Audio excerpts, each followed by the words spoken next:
Thank you Lord sa panibagong araw. Ngayon nga ay samahan niyo kaming mapagod at mag-grocery. Sobrang busy nga ng mga taong ito at sobrang thankful din kami at nakapag-grocery na.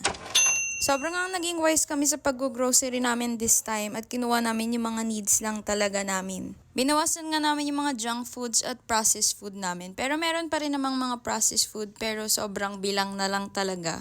May mga payo kasi yung mga magulang natin noon na ngayon lang talaga nating maiintindihan. Kaya sobrang thankful din ako sa nanay kong maganda at sa pogi kong tatay.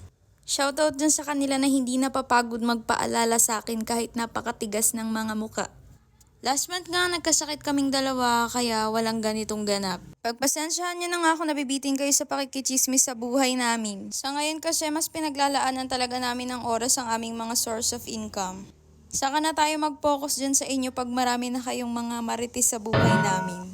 Grabe nga ang pagbabudget namin dito dahil nagkasabay-sabay nga na kailangan din namin bumili ng bigas, meat at mga veggies.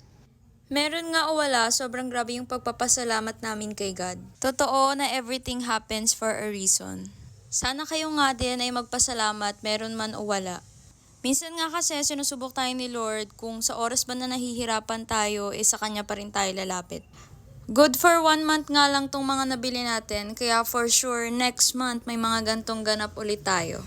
Pagpasensyahan nyo na nga ako, medyo magulo pa rin tong fridge namin kasi wala pa tayong mga organizer. Nung nalaman nga ng partner ko kung ano yung mga bibilihin namin, sabi niya, grabe, healthy living na nga daw kami. Iba nga kasi yung lifestyle niya. Kaya nga buti na lang nahahawa na yan siya sa akin kahit paunti-unti. Bali nga guys, bubudulin ko nga muna kayo. Sobrang ganda nga na ito guys, pero hindi ko siya nire-recommend kung ang ilalagay nyo ay suka. Meron nga kasi yung bakal sa may takip niya at sobrang nagre-react talaga siya sa suka. Pero sobrang ganda talaga na ito. Sobrang linis na lang gamitin. Mahilig nga din kasi ako talaga sa mga glass. Ilang months na ngayon sa amin pero tignan nyo naman, sobrang ganda pa din. Maraming ako nakikitang ganito online pero grabe, ito lang talaga yung pinaka nagustuhan ko. Mahilig kasi yung babaeng yan sa mga aesthetic. Aesthetic! Sobrang perfect niya na pero wala ba kayong gray neto? Di mo sila uutosang igawa ka ng gray. Pero kung meron silang gray, bilhin ko na lahat. O siya, sige na, kung gusto nyo, nasa comment section lang ang link or nasa yellow basket lang yan. Go!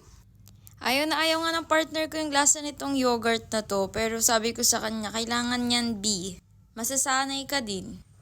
Nung morning nga, nag-request siya kagad na lutuin yung champurado kasi favorite niya nga yan.